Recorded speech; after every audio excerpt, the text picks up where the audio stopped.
ಜೀವನೇ ಹೋಯ್ತದೆ ಅಂತ ಈ ಥರ ಇತ್ತು. ಊಟನೂ ತಿನ್ನೋಕ್ಕಾಯ್ತಿಲ್ಲ. ಈಗ ಊಟನ ಚೆನ್ನಾಗಿ ಸೇರ್ತದೆ.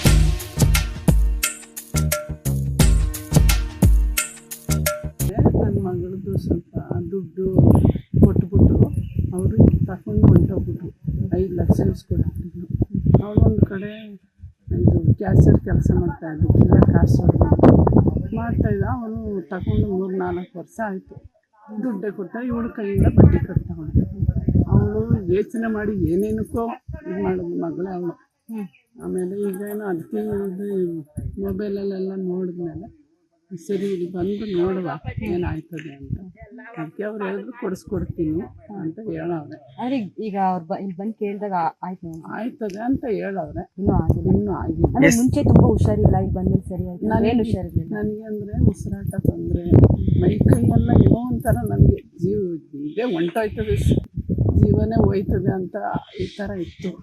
ಹೋದ ವಾರ ಬಂದು ಅವರು ಇದು ಉಜ್ಜಕ್ಕೆಲ್ಲ ಔಷಧಿ ಕೊಟ್ಟು ಸ್ವಲ್ಪ ಪರವಾಗಿಲ್ಲ. ಊಟನೂ ತಿನ್ನೋಕ್ಕಾಯ್ತಿಲ್ಲ. ಈಗ ಊಟನ ಚೆನ್ನಾಗಿ ಸೇರ್ತದೆ. ಅಮ್ಮ, ಈಗ ನೀವು ಹೇಳ್ತಿದ್ರಿ ನನ್ನ ಕೈಲಿ ಎದ್ದು ಬರೋಕ್ಕೂ ಆಗ್ತಿರ್ಲಿಲ್ಲ, ನಾನು ಹೋಗೋಕ್ಕೂ ಆಗ್ತಿರ್ಲಿಲ್ಲ, ನಡೆಯೋಕ್ಕೂ ಆಗ್ತಿರ್ಲಿಲ್ಲ. ನಡೆಯೋಕ್ಕೆ ಆಯ್ತಾಯ್ತಿಲ್ಲ. ಈಗ ನಡೀತಾ ಇದ್ದರೆ ಒಂಥರ ಉಳ್ಕೊಂಡಂಗೆ ಆಗೋದು ನನಗೆ. ಏನೋ ಒಂಥರ ಈಗ ಸ್ವಲ್ಪ ಹೋದವರದಿಂದ ಸ್ವಲ್ಪ ಪರವಾಗಿಲ್ಲ. ಅಮ್ಮ, ನಿಮ್ಗೆ ಯಾರು ಹೇಳಿದ್ರು ಈ ಅಡ್ರೆಸ್ ಅಂತ? ಅಡ್ರೆಸ್ಸು ನನ್ನ ಮಗಳು ಮೊಬೈಲಲ್ಲಿ ನೋಡಿರೋದು. ನೋಡ್ಬಿಟ್ಟು ನಾವು ನಮ್ಮ ಊರು ಇಲ್ಲಿ ನಮ್ಮ ತಾಯಿ ಮನೆ ಇಲ್ಲಿ ಚೌಡಿಕಟ್ಟೆ ದರ್ಗಾ, ಚೌಡಿಕಟ್ಟಲ್ಲಿ ಇರೋದು.